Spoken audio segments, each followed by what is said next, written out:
زندگی آخر کار رلا دیتی ہے، پھر چاہے ہم اپنے ماں باپ کے کتنے ہی لاڈلے کیوں نہ ہوں۔ اللہ تعالیٰ جس کو اپنا آپ یاد دلانا چاہتا ہے، اسے دکھ کا الیکٹرک شاک دے کر اپنی جانب متوجہ کر لیتا ہے۔ دکھ کی بٹی سے نکل کر انسان دوسروں کے لیے نرم پڑ جاتا ہے، پھر اس سے نیک اعمال خود بخود اور بخوشی سرزد ہونے لگتے ہیں۔ کبھی کبھی درست انتخاب راستے کی طوالت کو کم کر دیتا ہے۔ شریف عورت جس سے ایک بار جڑ جائے بس پھر وہی اس کا سب کچھ ہوتا ہے، کسی اور کے سائے کا تو سوال ہی پیدا نہیں ہوتا۔ جان دے دے گی لیکن شرک کا خیال تک نہ لائے گی۔ تعلق تو چھتری ہے، ہر ذہنی، جسمانی، جذباتی غم کے آگے اندھا شیشہ بن کر ڈھال کا کام دیتی ہے۔ اس سوچ اور انتظار میں کہ دوسرا بھی تو اچھا ہو، ہم ہی ہمیشہ اچھے کیوں بنیں؟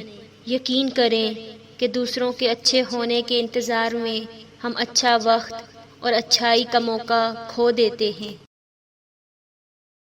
جو سچے ہوتے ہیں وہ تہذیب کے دائرے کا لحاظ کرنا بھی جانتے ہیں اور صبر کے گھونٹ پینا بھی۔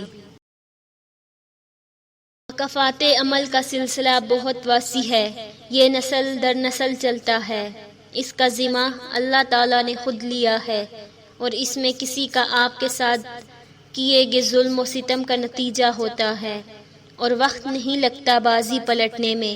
بے شک اللہ بہترین انصاف کرنے والا ہے۔ جب تک انسان دوسرے کی جگہ پہ کھڑا نہ ہو اسے پوری بات سمجھ میں نہیں آتی۔ ہر انسان کے اندر دو بیڑیے ہوتے ہیں، ایک اچھائی کا، دوسرا برائی کا۔ غالب وہی رہتا ہے جسے ہم کھلاتے پلاتے ہیں۔ کبھی کبھی ایسا ہوتا ہے کہ زندگی آپ کو ہر وہ چیز لوٹا رہی ہوتی ہے جو کہ چھن گئی تھی، بشمول محبت کے، مگر آپ بے نیاز ہو چکے ہوتے ہیں۔ ٹینشن، بے چینی اور ڈپریشن تب ہوتے ہیں جب ہم دوسروں کو خوش کرنے میں زندگی گزار رہے ہوتے ہیں۔ زندگی کے آدھے غم انسان دوسروں سے غلط توقعات وابستہ کر کے خریدتا ہے۔ امید بھی بڑی دیوانی چیز ہے، لمحوں میں ریگستانوں میں زیتون کے باغ لگا دیتی ہے۔ جب انسان محدود خواہشوں اور ضرورتوں کا پابند ہوتا ہے تو اسے زیادہ جھوٹ بولنے کی ضرورت بھی پیش نہیں آتی۔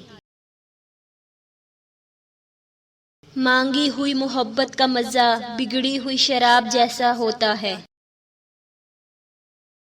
اپنے آپ کو ماضی کا قیدی نہ بناؤ، وہ زندگی کا سبق تھا، کوئی عمر بھر کی سزا نہیں۔ کسی کو بھی یہ حق نہیں کہ وہ تمہیں جج کرے، وہ نہیں جانتا کہ تم اپنے اندر سے کیسے حالات سے گزر رہے ہو۔ اس نے تمہارے متعلق کہانیاں سنی ہیں مگر کبھی وہ محسوس نہیں کیا کہ جو تم اپنے اندر کرتے ہو۔ غم کی ایک بڑی خوبی یہ بھی ہے کہ یہ انسان کو نرم کر دیتا ہے اور اپنے حقیقی خالق، رازق اور مالک کے قریب کر دیتا ہے۔ انسان غم کی گرفت سے کبھی نہیں نکلا، خوشی محض تھکان اتارنے کا وقفہ ہے۔ چیخو پکار انسان کے وقار میں کمی کا باعث بنتی ہے۔ لوگوں کو اپنی خاموشی سے خوفزدہ کرنا سیکھو۔ جب آپ تجربات سے بھر چکے ہوتے ہیں تو اس قدر بوڑھے بھی ہو چکے ہوتے ہیں کہ کوئی بھی آپ کے تجربات کو ملازمت نہیں دیتا۔ لوگوں کو پرکھنا چھوڑ دو، تم نہیں جانتے کہ کوئی اپنے اندر کیسی جنگ لڑ رہا ہے۔ اس دنیا میں سکون سے جینے کی ایک ہی تدبیر ہے کہ ہر انسان کے پاس ایک وسیع و عریض قبرستان ہو جہاں وہ لوگوں کی غلطیاں اور خامیوں کو دفنا آیا کرے۔ آپ کتنا ہی علم کیوں نہ پڑھ جاؤ، آپ کیسے ہی عالم کیوں نہ بن جاؤ، لازم نہیں کہ ہدایت پا جاؤ، یہ اللہ کی عطا ہے کہ جس کے لیے وہ خود انتخاب کرتا ہے۔ علم کے سچے طالب بن جاؤ اور گڑ گڑا کر دعا کرو، شاید یہی پہلی سیڑھی ہے۔ اللہ دکھ بری داستان کو بڑے دھیان سے سنتا ہے، کچھ غم مٹا بھی دیتا ہے، کچھ الجھنیں سلجھا بھی دیتا ہے، لیکن اگر سارے ہی غم سلجھ جائیں تو آدمی اور اس میں بات چیت بند ہو جاتی ہے۔ اکثر اوقات سچ کڑوا نہیں ہوتا، سچ بولنے کا انداز کڑوا ہوتا ہے۔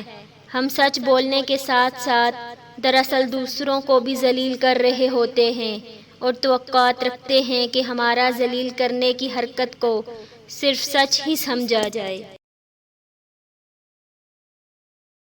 جب تک انسان دوسرے کی جگہ پہ کھڑا نہ ہو، اسے پوری بات سمجھ میں نہیں آتی۔ اگر آپ ضرورت پڑنے پر حق بات نہیں کہتے تو آپ اس زمین پر بوجھ ہیں، اور زمین اپنا بوجھ زیادہ دیر برداشت نہیں کرتی۔ انسان لا حاصل کے پیچھے بھاگ کر کتنی لذت حاصل کرتا ہے۔ اگر آپ نے کسی کے کردار کا اندازہ لگانا ہے تو یہ دیکھو کہ وہ ہنستا کس بات پر ہے۔